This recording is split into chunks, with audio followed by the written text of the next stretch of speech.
Well, these wind gusts, which you can see are still buffeting me here, of up to 100 kilometres an hour, they've really helped clear away that dirty red cloud which covered the city this afternoon, early this morning this afternoon. Looking forward, only people who are aged over 70 would have seen such an event like today, but for the rest of us, it was certainly history in the making.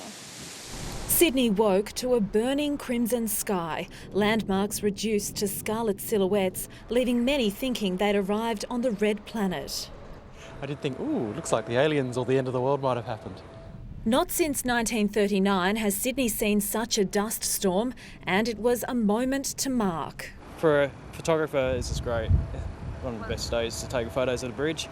It was chaos on the roads as traffic dragged through the dust. Ferry services were also cancelled. We've got severely reduced visibility, and with an 1,100-tonne vessel, we need to see what's in front of us. At the airport, flights were diverted and delayed. I just want to get home. No, not worried at all about flying in this, just want to get out of here.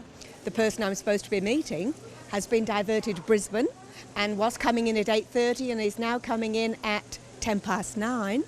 The dust spread right up the state's coast from Canberra yesterday to Wollongong today. It passed through Newcastle and arrived at Coffs Harbour mid-morning. Even the Blue Mountains turned red. What's caused the whole situation was a very, very powerful cold front that swept across southeastern Australia over the last 24 hours. It's generated strong winds and more particularly persistent winds. Scientists from Dustwatch are predicting that this is the worst dust storm to hit the state since the 1960s and estimate 75,000 tonnes of dust coming off the coast every hour. From snowboards to surfboards, every exercise and activity across the state affected, and precautions had to be taken. I walk up and down this street all day and it's not fun when I've already got asthma and hay fever. It's going to be a good day.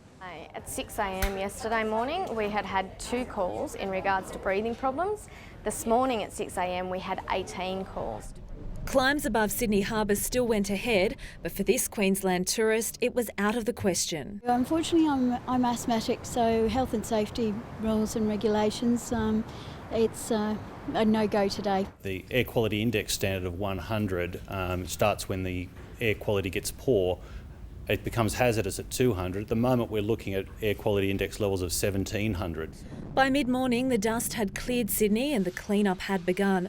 Strong winds are now expected to torment the region tonight. Christy Carter, 9 News. Now to Brisbane, where Nine's Cameron Price has been tracking the big red storm as it makes its way across Queensland. Cameron, looking fairly hazy where you are, but Brisbane had a fair idea of what was coming. Mark, believe it or not, Brisbane woke to clear blue skies this morning, but it didn't take long to turn into this. The trouble began at the airport where Sydney-bound flights, as you've just heard, were turned around, told to land here or risk not landing at all.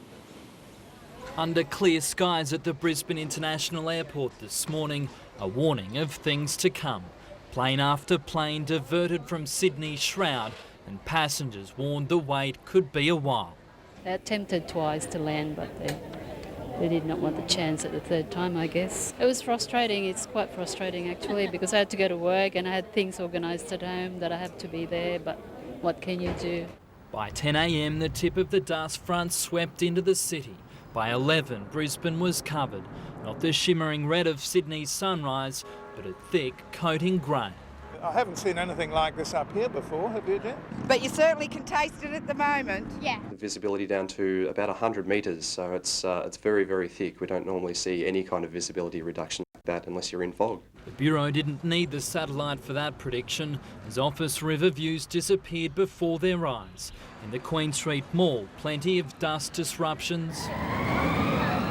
For holidaymakers on the Gold Coast's famous beaches, hardly a day for a swim.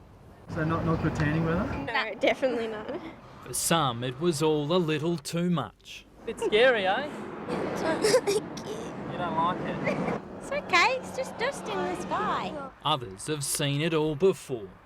A long time ago in the Mallee, and I had to hold the fence going home from school. You couldn't see your hand in front of you. The worst should blow over by the morning. Cameron Price, 9 News. Our 9MSN website has been swamped with the incredible photos you've been sending in. Here are some of the standouts.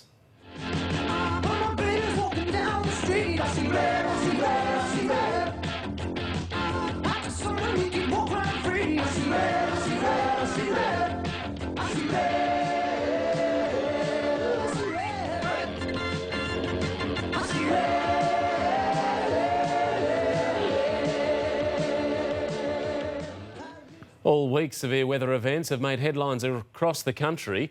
In the lead up to today's dust, there have been volatile storms, heat waves and fire bans.